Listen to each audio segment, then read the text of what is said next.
think it's important that we go through as many of the questions as we possibly can. We've got some really interesting questions come in. I'm just going to go from the top of these questions here and work our way down. Jonathan, basically the first question we got is regarding sort of I think this probably combines a bit of sort of labeling guidance and also at risk. Are products that are marked in for price in sterling but aren't labeled not for sale in the EU considered at risk? Okay, Marcus, say that again to me, please, just to get my head sorry, around. yeah. Are products which are marked in as for price in sterling but they're not labeled not for sale in the EU, are these products considered at risk?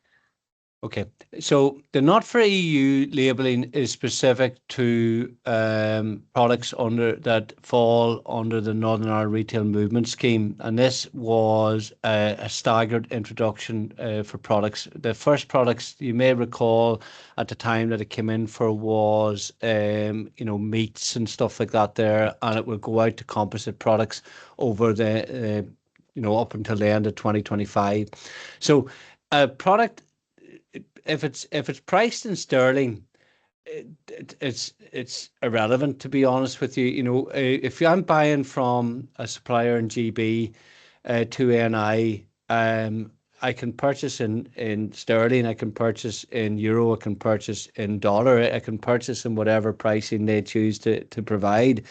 The at-risk element ultimately comes down to one, you must be authorised for UK Internal Market Scheme to be able to declare goods not at risk.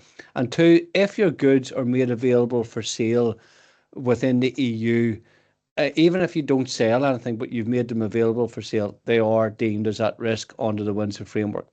Now, I don't know from that question if we're talking about sanitary, phytosanitary products, i.e. animal products, plant products. The Northern Ireland Retail Movement Scheme allowed products that would be prohibited, restricted goods, such as chilled meats, to move in to Northern Ireland which wouldn't have been able to move into the EU from a third country, from outside the EU.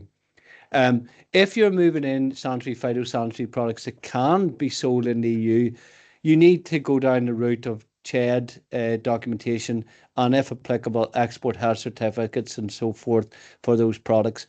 The pricing won't dictate anything. It's just it's just common what we would purchase it in as. If we have a case where you have a GB company moving goods from GB company moving goods into NI and then on to Ireland,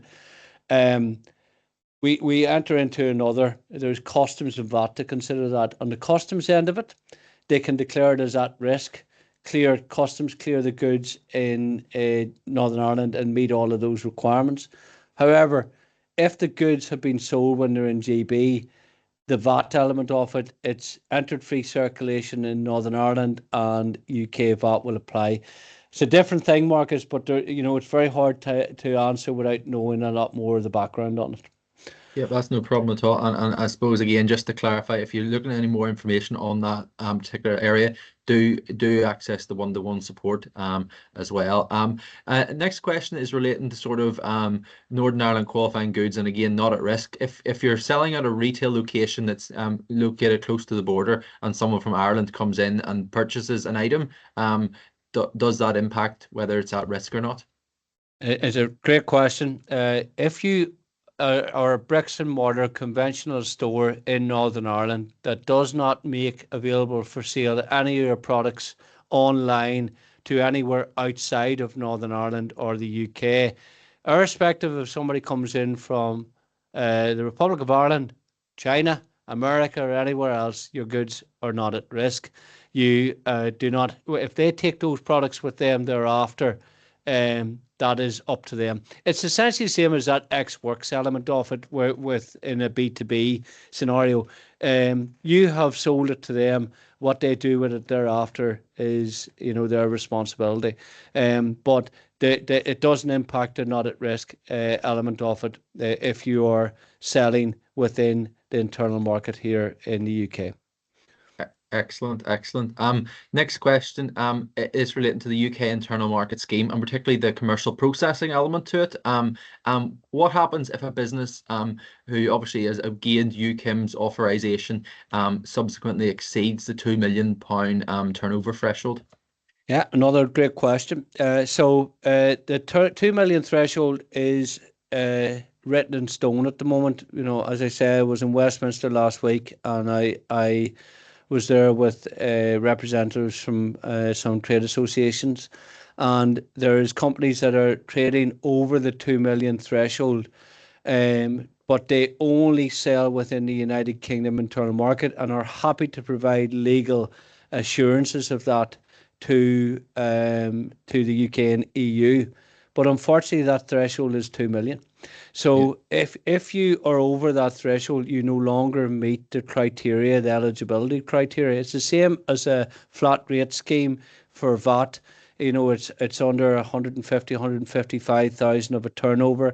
It's the same as, you know, having to register for VAT when your turnover, or as soon as you know that your turnover is going above that 85,000 threshold. If you are above that threshold, if you know you're going to go above that threshold within the next 30 days, you must notify HMRC, and you no longer can declare goods as not at risk because you do not meet the criteria. But a fantastic question. Okay. Thank you, Jonathan. The next question here concerns the duty reimbursement scheme and the duty waiver scheme. So basically there's a specific scenario whereby the duty reimbursement scheme does not cover the duty waiver, where a business, which is businesses claimed, and basically goods were subsequently sold in Northern Ireland. Is there any scheme going to be coming in place whereby a business, if goods were claimed the duty waiver but subsequently sold in Northern Ireland, that they can have that reinstated to their de minimis allowance? Another fantastic question, and one we put to HMRC and officials on a number of occasions, because clearly, the easiest way for a lot of companies, Marcus, is to declare everything as at risk and use their waiver. Because if you declare it under preferential origin, you require that statement I said, you know, or you have importer's knowledge. Importer's knowledge flips the responsibility to you from your supplier.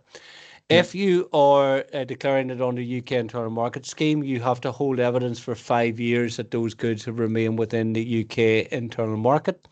We had apportionment, by the way, under the old scheme, UK trader scheme, as where you could declare a percentage of goods not at risk and percentage as at risk. That is not available under the new UK internal market scheme. So companies, I would advise where a company is moving goods and won't get, you know, very near their €300,000 allowance to use NIAID and their waiver, because it's the easiest way and they don't have to hold all this evidence. But I completely understand that there's companies that, depending on the type of goods that they're bringing in, they could use this 300,000 quickly, especially if they're bringing in products with tariff rate quotas of 25% attached and all. As it stands, and I'm sorry, that was a politician's answer, not. As it stands, there is no plan at the moment to have a reimbursement onto the waiver account if you can provide evidence that those goods remain within UK or NI. But we will continue to ask for that, because it's a rolling 300,000 allowance, i.e. it's the current financial year, 6th of April 2024 to the 5th of April 2025, and the 2 years previous to that. So on the 6th of April 2025, any de minimis allowance that you've claimed within the period 6th of April 2022 to the 5th of April 2023 will drop off and go back onto your account and be available to use again. But unfortunately, at the moment, we do not have anything telling us that you're going to be able to remove it, get it back onto your waiver scheme. Also, very good preemptive, or just maybe preempting here, evidence that you require to declare goods and hold for goods. that not at risk. If you sell B2B, you need from your supplier their authorisation. You need a statement from the supplier that they only sell within the internal UK market. You can also put on your invoices, these goods have been sold for use within the internal UK market only, for use or sale within the internal UK market. I have asked for clarification what other things can be done on that. So it's very, very important that you meet those criteria. Whilst you cannot get reimbursed or reinstated onto your waiver account with evidence, you can, where you paid duty, subsequently get it remissed onto your de minimis waiver account and get reimbursed that duty. But there is a 4-month, 120 days turnaround for that. Okay. On the subject of turnaround, we've got a question here. Businesses applied for UKIMs on the 31st of August and received confirmation that the application was received. They've since heard nothing back. Do you have any idea what the approximate response time on a UKIMs application would be? No, it can vary. At this time, I have no doubt that there's a significant increase in applications, Marcus. But I have seen for very simple applications turnaround of a couple of hours. I've seen applications take a couple of weeks. But I would say that if you're not hearing anything by the end of this week, get back in touch with them again, because your applications, even though it has been sent electronically, can get lost in the system. And if you're concerned about it, then you're not getting a response, reapply.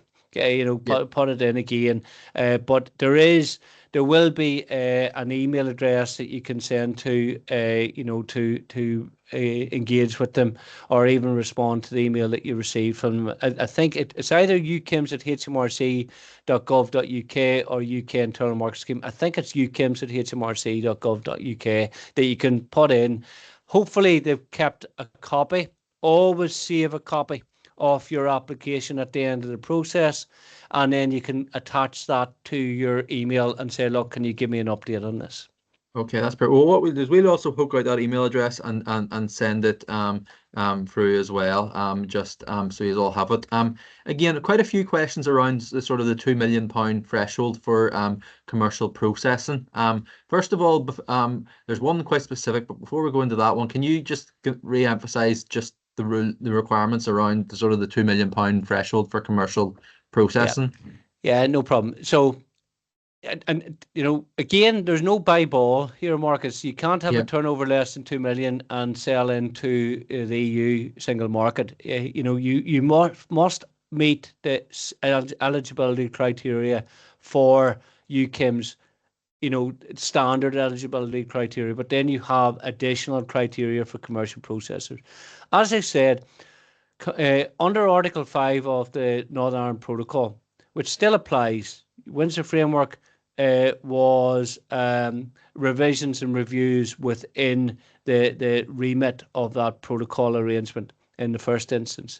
We can now call Northern Ireland Protocol the Windsor Framework, the Windsor Agreement, the Windsor Accord, we can call it, or the Northern Ireland Protocol. There was an exemption for companies with a turnover less than 500,000 that traded only internally within the UK. And there was exemptions for those other sector-specific ones. They increased that threshold to 2 million.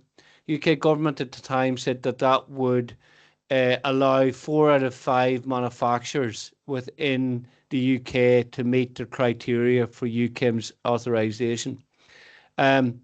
Whilst manufacturing NI would probably have said 4 out of 5 manufacturing companies within Northern Ireland would not meet that criteria, be it that their turnover is more than 2 million, or because they trade externally and into the EU single market.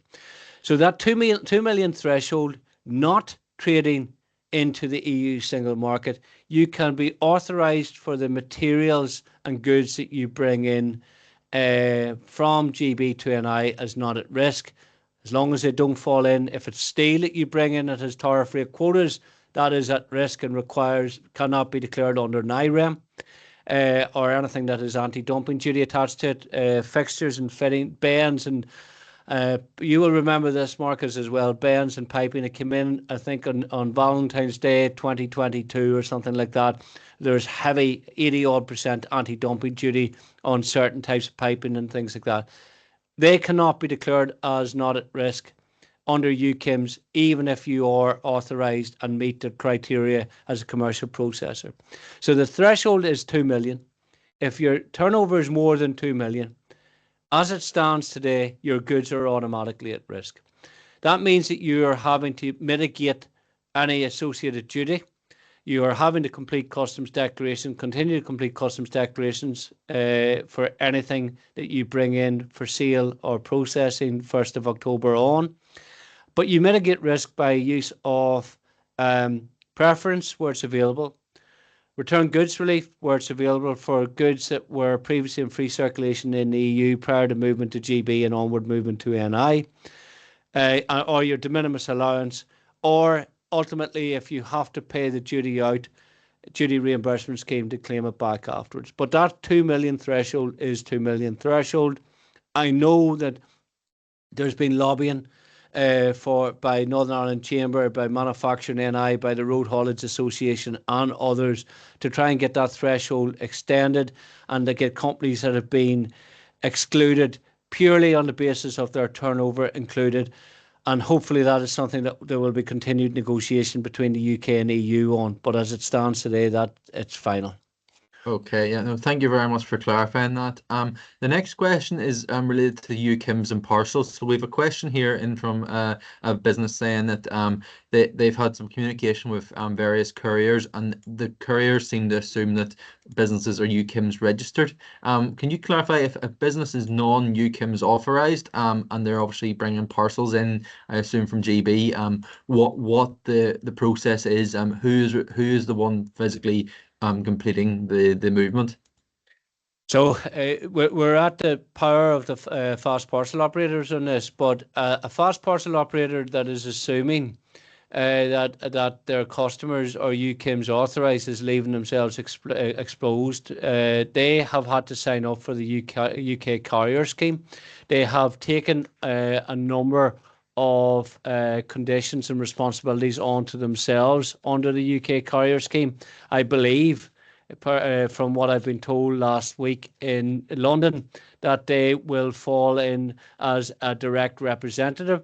So if they are assuming that that they are the goods that they move are not at risk and that the company is UKIMs authorised, it'd be interesting to see who they're putting down as the declarant, as the person, or sorry, they will be the declarant, but they will be putting you down as the importer of record, and that responsibility comes back to you. They shouldn't be assuming, and it's not a loophole. There is no such thing as a loophole in these systems. I've heard so many people talk about loopholes before, but UK carrier scheme, they should be asking you for your authorisation. They should be asking you to complete a declaration that they will act as your customs representative. I think it will say that they are acting as a direct, but I potentially believe that under the UK carrier scheme, they are acting as an indirect one. I need that confirmed. If you will then need to declare on a parcel by parcel basis if it is at risk or not. If your supplier has been looking after this for you up until now, equally, they should not be assuming that your goods are not at risk. You need to be telling them, because ultimately it comes down to the importer to be responsible for this and to ensure it. But that's why I said, Marcus, that I expect that there will be parcels wrongly declared as not at risk initially. And we will want to see how that can be retrospectively, dealt with thereafter. But the vast majority of companies that I'm seeing, fast parcel operators, are asking for UKIM's authorisation, a declaration, and on an individual parcel by parcel basis that the goods are at risk or not at risk. Yeah. Okay. No, that's really useful advice. And as I if anyone has any more questions around parcels, please do get in touch. We know it's a very key area at the minute, and we have one-to-one support available with our consultants to help you navigate what is a very significant change.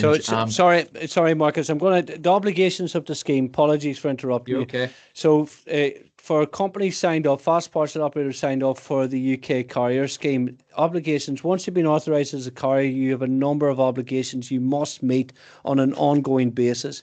You need to establish that parcels that you're moving under the UK carrier scheme are being sent according to the criteria and conditions of the scheme. This will include complying with weight limits, meeting any additional requirements for their very limited range of Category 1 goods, like endangered species, making sure goods are being sent to or from a private individual for those ones with no customs. You must collect data and share this with HMRC within relevant timeframes. The data will be based on information you hold and that you get from the sender when they purchase shipment or postage. You'll also need to work with and share data with HMRC to help manage the risk of parcels moving incorrectly under UKC arrangements. You must follow guidance to make a suspicious activity report to HMRC about movements where you want to report a clear breach of the UK carrier scheme. You must respond to any requests from HMRC for further information. You must also comply with any instructions from HMRC that relate to goods moved under the scheme.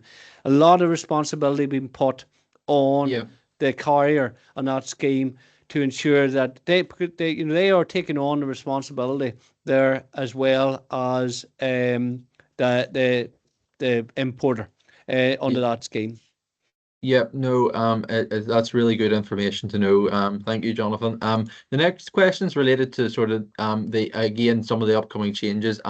Will the reduced data set, presumably relating to green lane movements, be auto-generated from the ENS? And is an SFD still required? And then the second part of that question, are traders required to do anything on their trading profile in advance of the 1st of October? So, if we look back on the ENS, so at the moment the process is an ENS is a safety and security declaration, which is a legal obligation responsibility of the carrier, the haulier, albeit that they will pass a charge on to their customers, administrative cost on to their customers for having to do this. That auto generates a simplified frontier declaration.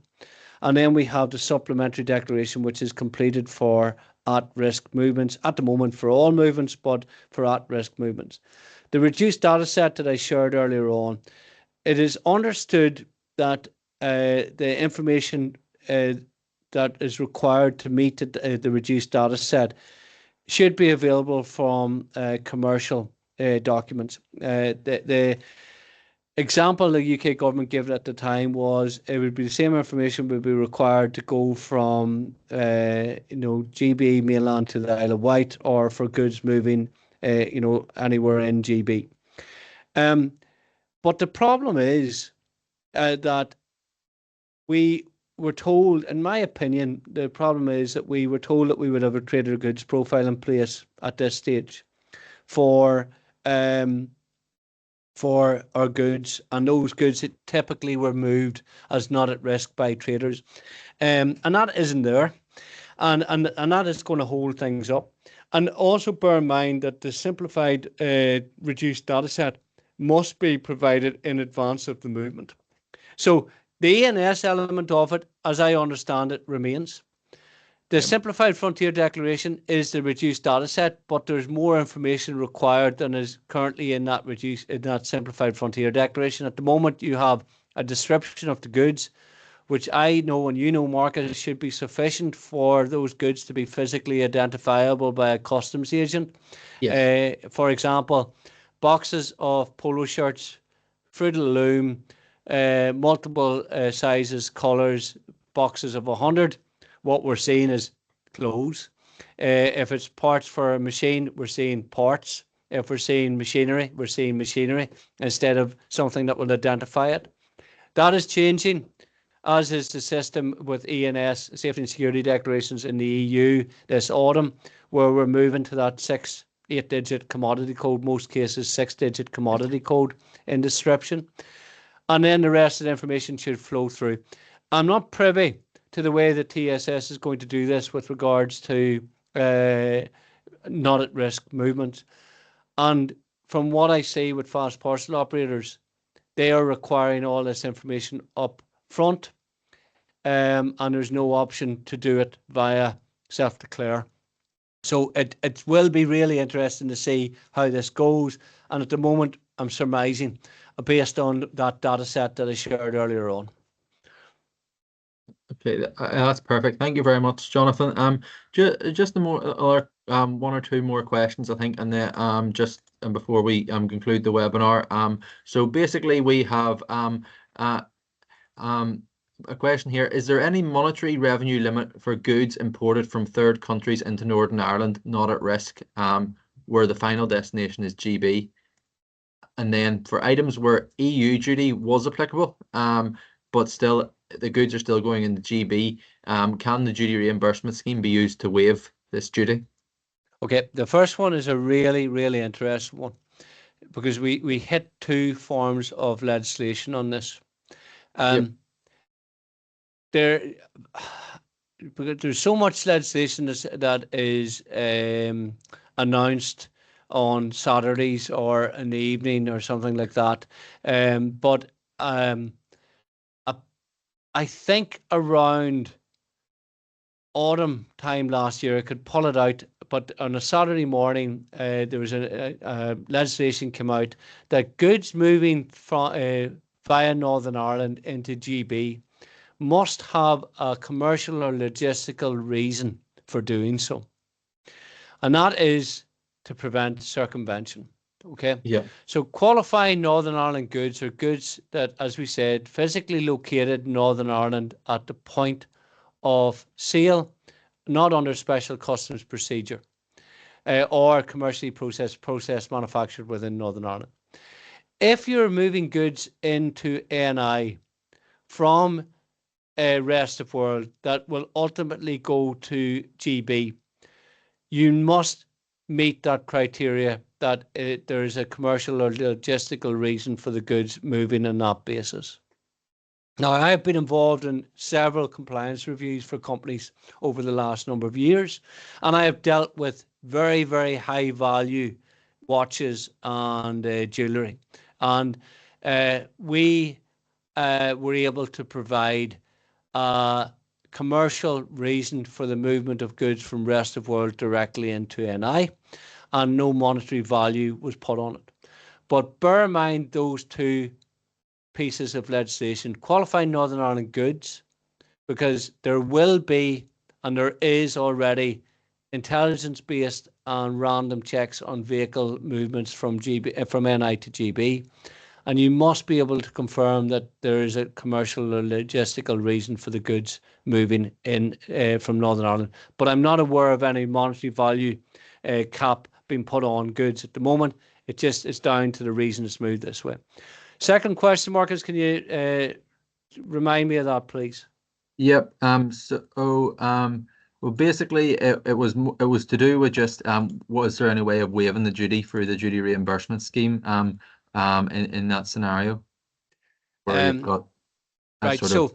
So if you pay the duty up front, so what we have is a scenario where if you move goods into Northern Ireland, where the difference between the UK tariff and the EU tariff, the EU tariff is 3% or more higher than the EU tariff.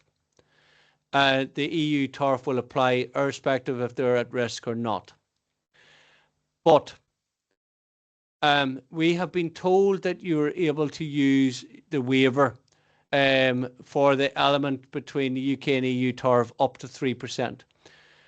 I'm unaware of being able to use it above that in that initial element.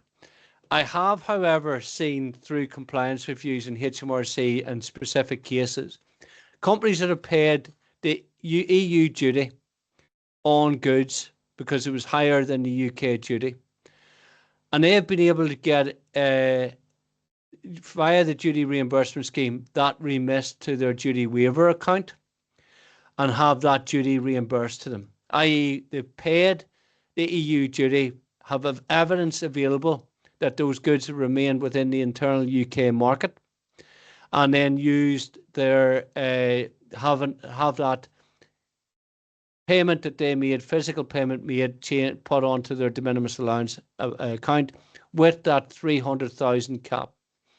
The only thing I would add in there, Marcus, is we are going to be in a really, really strange scenario from the 1st of October. We already are, but more so from the 1st of October. We are going to have goods that are in free circulation in Northern Ireland that have been declared as at risk, and they are in free circulation in both the EU and the UK. We're going to have goods that are in free have been declared as not at risk moved from GB to NI that are in free circulation within the UK only. They cannot be moved to the EU. They cannot be sold to the EU. And we're going to have a case of goods that have moved from the rest of the world to NI that have been declared not at risk. And if I look back at the legislation, those goods in certain circumstances are in free circulation in Northern Ireland only. They're not in free circulation in Great Britain. So it will come down to the specific items, and it will come down to getting engagement and direct advice and support from HMRC, DBT, or whoever, in the government departments. Get in touch with them. Keep yourself right. Ensure that it's done. I don't think there'll be a monetary control on it. I do believe you can remove, get reimbursed duty that you paid and get it transferred to your waiver scheme. Or in that case, if you can provide evidence that the goods will remain within the United Kingdom, get it reimbursed. Yeah. Okay, no, thank you very much, Jonathan. That's a really great advice. Just one more question, then I think we're going to have to wrap this up. Apologies if we didn't get through every single question. As I say, look, there's one-to-one support available. If you still remaining questions, please avail of that support, and we're more than happy to help you out. It's just this question is just going back to the topic of parcels, and it's where a business has obviously sold an item to a customer in GB who now wants to return the item via parcel to Northern Ireland. Are there any customs requirements where for returns going from GB to Northern Ireland? Yeah, so the goods has been sent from Northern Ireland to GB and then been returned again. So you as is the case now on those, you can declare those goods as not at risk because it's products that were previously in free circulation within the EU. So in the case of a parcel, you would notify your parcel operator that they're not at risk, but you will still require UKIM's authorisation to do that. And there shouldn't be any duty applied, and then the other charges in there. One of the things to bear in mind as well, duty reimbursement can be used for the reimbursement of tariffs applied on at-risk items, where you can provide evidence that those goods remain within the UK, or where you're asking for it to be waived instead of having the duty payable.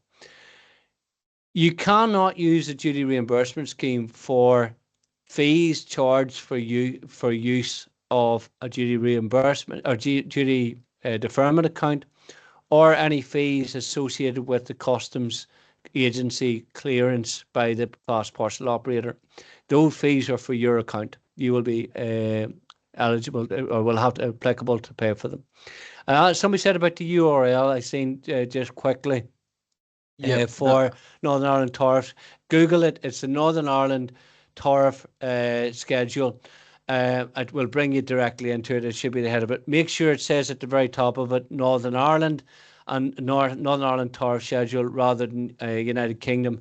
If it says United Kingdom, you'll see that there'll be a link that you can change it to the Northern Ireland one. Yes, that's a very good point, Jonathan. And we can certainly circulate that link around as well after the webinar. So I think we're just about out of time here. I want to just, first of all, thank you very much, Jonathan, for your presentation and your questions. Some really incredible information there that is very topical at the minute. I would like to obviously thank everyone who's attended today and submitted questions. And again, just re-emphasize that, look, we know this is quite a technical area. And if you are in need of further guidance, please get in touch with us. And we may be able to get you one-to-one support with one of our Jonathan or another one of our consultants to help look specifically at your business and the scenarios you're facing to make sure that you're fully up to speed with all changes that need to be made both now and then after the 1st of October.